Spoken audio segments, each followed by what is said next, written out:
Kiai, apa yang mesti dilakukan seorang ustadz ulama untuk meluruskan akidah? Saya kira memang pada zaman sekarang ini para asatid, para ulama, para kiai, para habaib itu memang harus gigih menjelaskan akidah Ahlus Sunnah wal Jamaah. Kemudian juga meluruskan syubhat-syubhat orang-orang yang menyimpang dari Ahlus Sunnah wal Jamaah. Malah kebanyakan teman-teman zaman sekarang ini para habaibnya yang banyak menyimpangnya. Yang mengaku bisa menurunkan rantai emas dari langit. Siapa? Habaib. Yang mengaku bisa menurunkan hujan susu dari langit. Siapa? Dari golongan mereka, para habaib.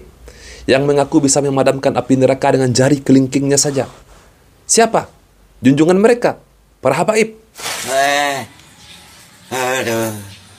Sangat banyak teman-teman kisah-kisah khurafat dari golongan para habaib ini. Tapi apa? Pernahkah Somad, pernahkah Pak Ramli mengkritik para habaib? Mengkritik kisah-kisah khurafatnya? Jangankan mengkritik teman-teman. Bahkan Pak Ramli pun juga memiliki kisah khurafat. Menceritakan dongeng sebelum tidur kepada umat. Saya pernah bereaksi videonya teman-teman. Nah sekarang ketika ada orang yang mengajarkan akidah yang lurus, ustadz-ustadz salafi, dikatakan menyimpang teman-teman. Termasuk tadi yang berkeyakinan Tuhan bersemayam di arsy lalu pukul 3 pagi turun ke langit pertama. Nah biasanya semua akidah yang menyimpang itu tidak rasional.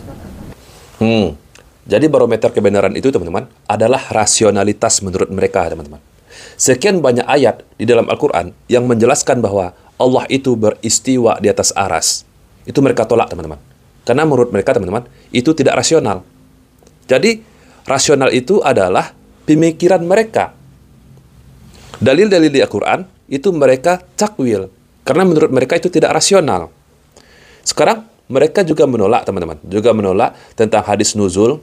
Tentang hadisnya turunnya Allah ke langit dunia di sepertiga malam. Mereka tolak juga.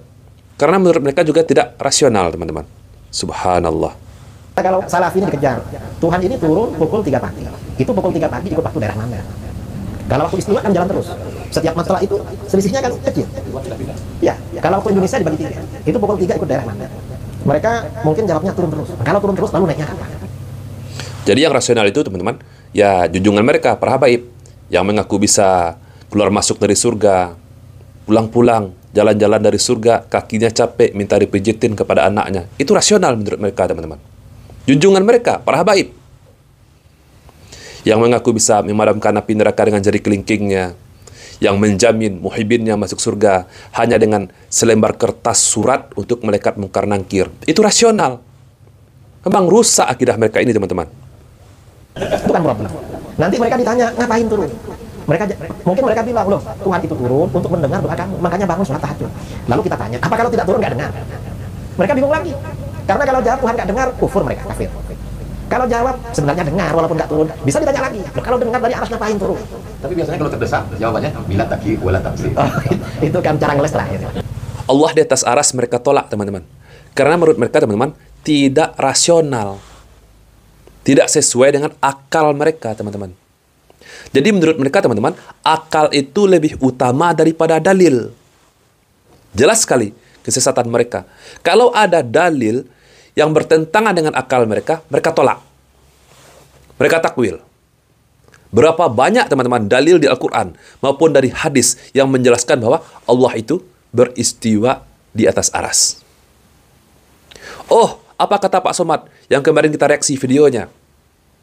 Kalau Allah berada di atas aras, artinya aras itu lebih besar dong daripada Allah. Jadi dia bayangkan dengan dirinya teman-teman. Dia bayangkan dengan dirinya sebagai makhluk. Dia samakan Allah dengan makhluk. Kalau manusia berada di atas bumi, maka lebih besar bumi daripada manusianya. Dia samakan itu teman-teman. Lalu mereka takwil itu ayat-ayat yang menyatakan bahwa Allah itu berada di aras. Itulah kesalahan mereka. Ada sebuah hadis teman-teman yang menerangkan kepada kita bahwa Allah itu turun sepertiga malam ke langit dunia. Barang siapa yang memohon kepada Allah, maka Allah akan kabulkan. Barang siapa yang meminta ampun kepada Allah, maka Allah akan ampuni teman-teman. Bagaimana cara Salafi memahami hadis ini teman-teman?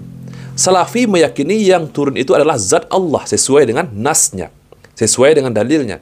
Dan bagaimana cara Allah turun, kita tidak pikirkan teman-teman. Kita serahkan kepada Allah. Kita serahkan kepada Allah bagaimana cara Allah. Kita tidak memikirkan bagaimana cara Allah. Tidak mampu kita, teman-teman. Tetapi atas nas, atas dalil, maka kita wajib untuk meyakini. Berbeda dengan mereka. Oh, seperti Idrus Romli tadi. Dia berpikir, kalau Allah turun sepertiga malam, maka pada langit dunia yang mana? Bumi itu kan bulat. Kalau di Indonesia, bumi itu, waktu di Indonesia itu dibagi menjadi 3. Ada waktu Indonesia bagian barat, waktu Indonesia bagian tengah. Dia pikirkan itu semua. Dia samakan dengan dirinya, dengan makhluk. Na'udzubillah. Coba kita dengarkan, teman-teman, jawaban dari Ustadz Mujiman. Beliau ini seorang tokoh Muhammadiyah. Bukan orang Salafi ini, teman-teman. Bukan orang-orang yang diberi label sebagai Wahabi. Beliau adalah tokoh Muhammadiyah. Dan akidahnya sama dengan Salafi. Coba kita simak, teman-teman, bagaimana beliau menerangkannya. Jadi nalikane Allah Subhanahu wa taala tumurun wonten ing langit dunia di sepertiga malam, dan itu mudah bagi Allah, tidak usah dipikirkan macam-macam. Nek kepikiran aneh-aneh macam-macam, berlindunglah kepada Allah. Ya, makanya berlindunglah kepada Allah, Pak Romli. Jangan pikirkan macam-macam, karena pikiran Anda itu sedang dipengaruhi oleh syaitan. Yang tidak sesuai dengan pemikiran Anda itu kalian tolak semuanya. Kalian takwil dalil-dalilnya. Na'udzubillah. Jadi kalau belajar sifat Allah, pahami sebagaimana apa adanya dalam teks tersebut. Yakini. Betul. Bahwa Allah turun ke langit dunia. Ya sudah diyakini. Tidak usah dihubungkan dengan ilmu fisika. Loh, bumi kan bulan. Tiap malam kan sepertiga malam. Njuk piye? Itu kan pikiran kita sebagai hamba. Bagi Allah, zat yang maha kuasa, zat yang maha pencipta, itu maha segalanya. Tidak ada yang tidak mungkin bagi Allah. Makhluk berpikir mumet karena penuh keterbatasan. Tetapi Allah, zat yang maha perkasa. Maka segalanya mudah bagi Allah Subhanahu wa ta'ala. Sehingga ketika ada hadis mengatakan Allah turun ke langit dunia, ya sudah, tidak perlu ditakwil, tidak perlu ditakwil, tahrif, tidak perlu di tamsil, tidak perlu di takyif, tidak perlu ditanya bagaimana, tidak perlu ditanya seperti apa, dan seterusnya. Bagi mereka dalil-dalil seperti ini, teman-teman, tidak rasional. Bagi mereka tidak rasional. Padahal ini adalah hadis yang sahih. Belum lagi tentang sifat-sifat Allah yang dijelaskan di dalam Al-Quran. Tidak rasional bagi mereka. Mereka takwil sesuai dengan akal mereka. Jadi mereka dahulukan akal daripada dalil.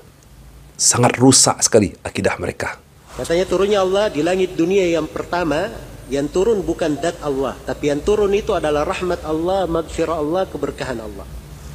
Ya, ini takwil mereka. Kalau Wahabi, ya begitu ya. Kalau tidak setuju dengan dia, kasih Wahabi. Ya, itulah mereka, teman-teman, yang mengaku paling aswaja. Kalau berbeda pendapat dengan mereka, wah, langsung dituding Wahabi. Jadi orang-orang yang menjelaskan sunnah, yang menjelaskan akidah yang lurus, Wahabi bagi mereka. Tapi kalau orang Wahabi mengartikan dat Allah yang turun, cuman katanya mereka ini bingung. Bingungnya kenapa? Bumi ini bulat. Tengah malam itu kan selalu ada. Ya, kita di sini di siang, di belahan bumi yang lain tengah malam. Sedangkan hadits mengatakan setiap malam Allah turun. Ya, karena bumi bulat. Ya, jadi katanya Allahnya nggak naik-naik jadinya.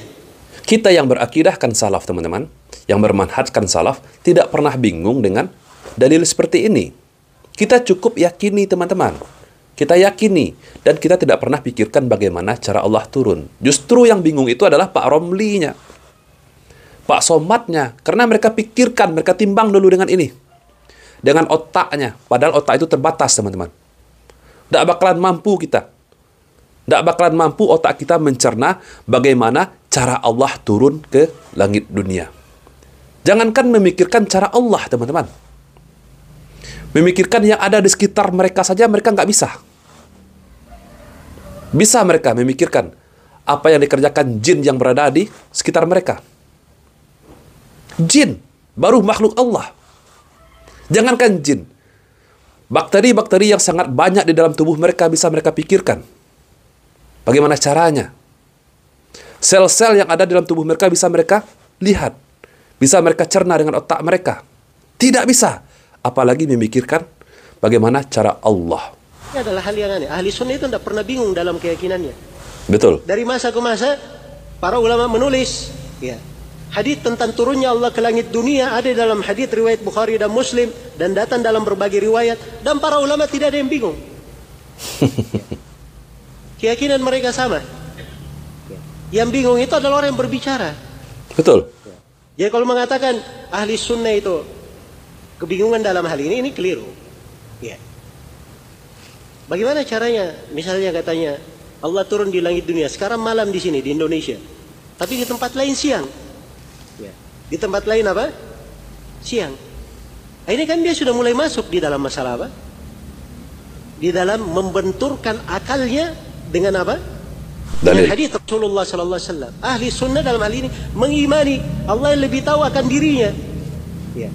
Allah yang Rasulullah mengabarkan tentang Allah akan hal tersebut. Kita imani atau tidak? Kita imani. Kita imani. Adapun hakikat bagaimananya, enggak, kita tidak diberitahu tentang hal tersebut. Maka itu tidak perlu dipikirkan, tidak ada kebingungan dalam hal itu. Tidak ada yang harus dibingungkan. Jadi jelas ya teman-teman, begitulah cara kita meyakini tentang sifat-sifat Allah yang ada di dalam Al-Quran dan hadis. Itulah bahayanya ilmu filsafat teman-teman. Tentang perkara akidah dengan melakukan metode pendekatan dengan menggunakan ilmu filsafat. Kurang apa kitab kita, Al-Quran, menjelaskan tentang Allah? Kurang apa hadis-hadis yang disampaikan oleh Nabi kita, Nabi Muhammad SAW? Masih menggunakan metode ilmu filsafat, ilmu orang-orang kafir. Tidak sesuai dengan akal mereka, mereka tolak, mereka takwil, mereka cari sendiri makna yang sesuai. Berapa banyak harusnya ayat-ayat Al-Quran yang akan mereka takwil, yang tidak sesuai dengan akal mereka? Berapa banyak? Inilah teman-teman, kita harus berhati-hati kepada ustadz-ustadz, kiai-kiai yang seperti mereka ini. Meskipun mereka memiliki nama besar, teman-teman. Maka lihat dulu kepada siapa kita belajar, lurus atau tidak akidahnya. Okelah teman-teman semua, cukup sekian dulu video kita pada kesempatan kali ini. Semoga video ini bermanfaat untuk kita semua. Hati-hati dengan pemahaman-pemahaman seperti mereka ini. Barakallahu fikum. Assalamualaikum warahmatullahi wabarakatuh.